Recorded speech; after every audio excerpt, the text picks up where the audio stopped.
Hey everybody, I hope y'all are doing great. A whole lot of talented artists came from Ohio, including the very talented, legendary King of the Top Box, Roger Troutman. This man made amazing music and was ahead of his time. Do you remember the song Computer Love? Just awesome. His music was sampled many times in hip hop, including the Tupac and Dr. Dre song California Love, which was Roger's most successful single. If you like these types of stories, please subscribe. Roger Troutman was born November 29th, 1951, in Hamilton, Ohio. He was the fourth of 10 children. He gravitated to music at a young age. Roger's mother said when he was 3 years old, they went to Bargain City and Roger saw all these guitars hanging on the wall. And he said, "Daddy, I want a lalida." He said, "What is a lalida? If you show me what a lalida is, I'll buy it for you." His brother Terry said Roger picked those notes and played the guitar to the surprise of his father. It really tripped his father out. Everybody. His mother said Roger was ready for the stage at 3 years old, but she didn't let him do it until he was about 6 years old. He was playing in local bands, including one called the Crusaders at the age of 11, a band that also later included Roger's brother Lester on the drums. Roger said on an interview with Soul in the City in 1987 that when he was a kid, his parents seemed real happy on the weekends, but during the week they would seem cross, and he couldn't understand it. He put it together that they would work during the week, and on the weekends they were off. They got paid and they had something to drink and they could listen to their favorite songs.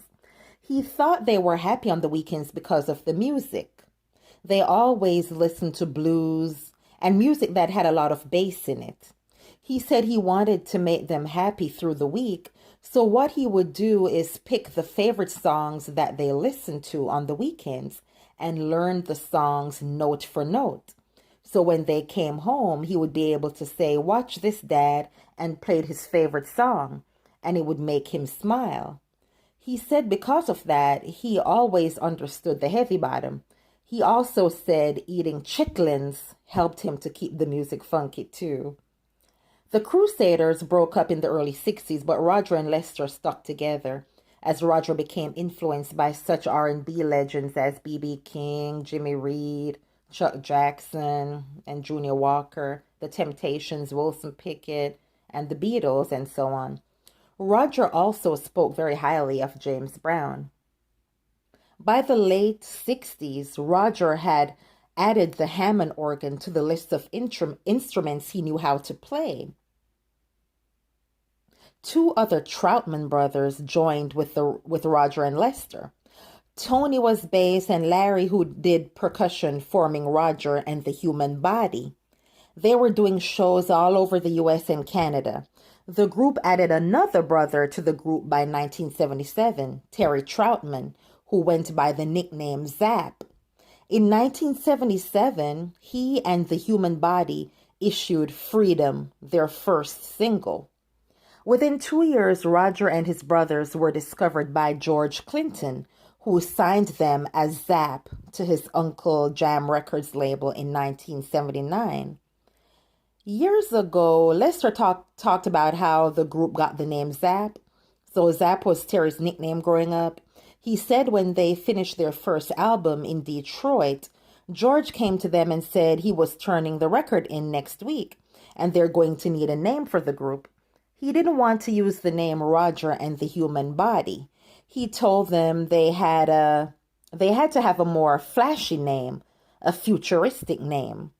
Their brother Zap was the youngest around, so they would tell him to go get things like, "Zap, go get the keys to the car, go get me a cup of coffee," or something like that. He said George was a smart and witty man, so when he heard the name, he said, "That's it, that's the name, Zap." So they became known as Zap. The original lineup had Roger, Larry, Lester, Terry, Bobby Glover, and Gregory Jackson. Zapp made their professional television debut on the first and only Funk Music Awards show. A year later, Uncle Jam Records closed, so Roger signed with Bootsy Collins under the Rubber Band Music to Warner Brothers Records and released his self-titled debut album, Zapp, in 1980, which included the song More Bounce to the Ounce. I did read on Wikipedia that after the success of the debut album, Roger was working on a solo project, The Many Facets of Roger, which was primarily funded by George Clinton and was supposed to be released on George's label, Uncle Jam Records. After finishing the recordings, Roger was approached by Warner Brothers, offering to release the album on their label instead. They also offered more money, which led Roger to sell the recordings to Warner Brothers, which caused a lawsuit involving Warner Brothers, George Clinton, and Roger, which ultimately resulted in Clinton and Funkadelic leaving Warner Brothers. The song More Bounce to the Ounce was produced by Collins, co-produced, written, composed, and performed by Roger. The song went to number 2 on the Billboard Soul Singles chart in late 1980. The debut album reached the top 20 of the Billboard 200. Zapp 2 was released in 1982. Zapp 3 was in 1983. Zapp For You was in 1985. It includes the top 10 R&B singles Be Alright, Dance Floor, I Can Make You Dance, Heartbreaker. It doesn't really matter, and the amazing Computer Love song that I love.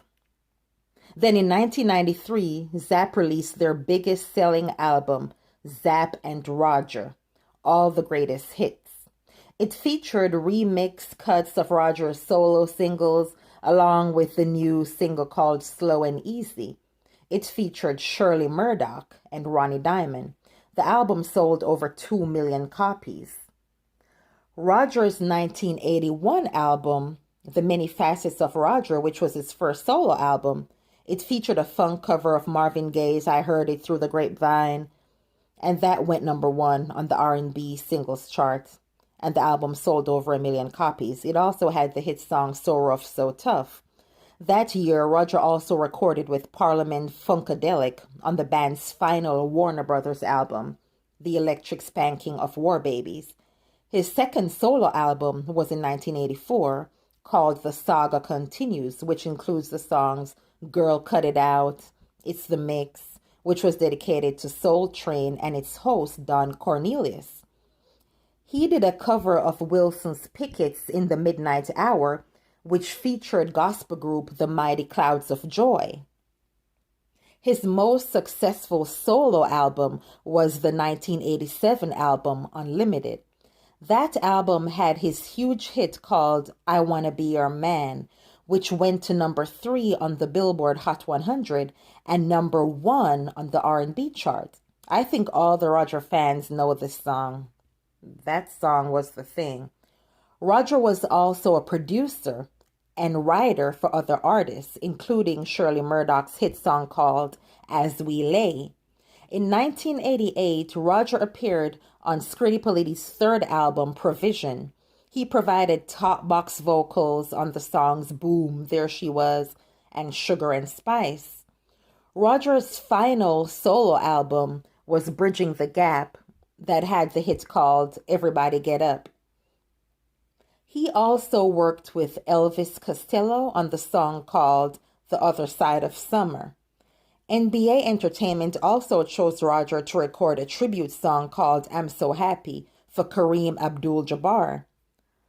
All the Greatest Hits album was released in October 1993.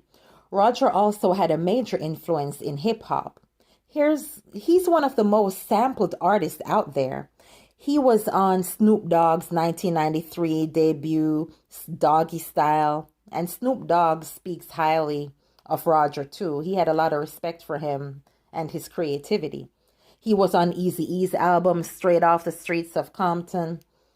His biggest one yet was when he did the song California Love with Tupac and Dr. Dre. That was his biggest selling and most successful single up to now. That song reached number one on the Billboard Hot 100 and sold over 2 million copies. It was also nominated for a Grammy. Roger was doing very well with this song. Roger then produced a top 10 R&B hit cover of The Persuaders, Thin Line Between Love and Hate, performed by Shirley Murdock. H-Town also performed that song, with Roger doing the talk box. That song was included on the soundtrack for the movie A Thin Line Between Love and Hate with Martin Lawrence. Roger was doing pretty well. His talent seemed limitless. Roger also recorded on the song Master of the Game from rapper Kool Keith's album Black Elvis, Lost in Space. Now, the Troutman brothers, they did things to help their community. They had a construction company where they built houses in their neighborhood. Lester said this was Larry's idea for them to do this business. Their brother Larry, they were doing pretty good.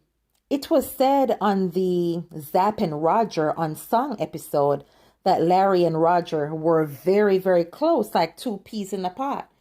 They had a great, close brotherly relationship.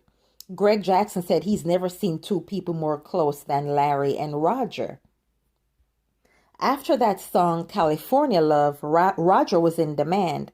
He traveled the country to sing and record with hip-hop stars.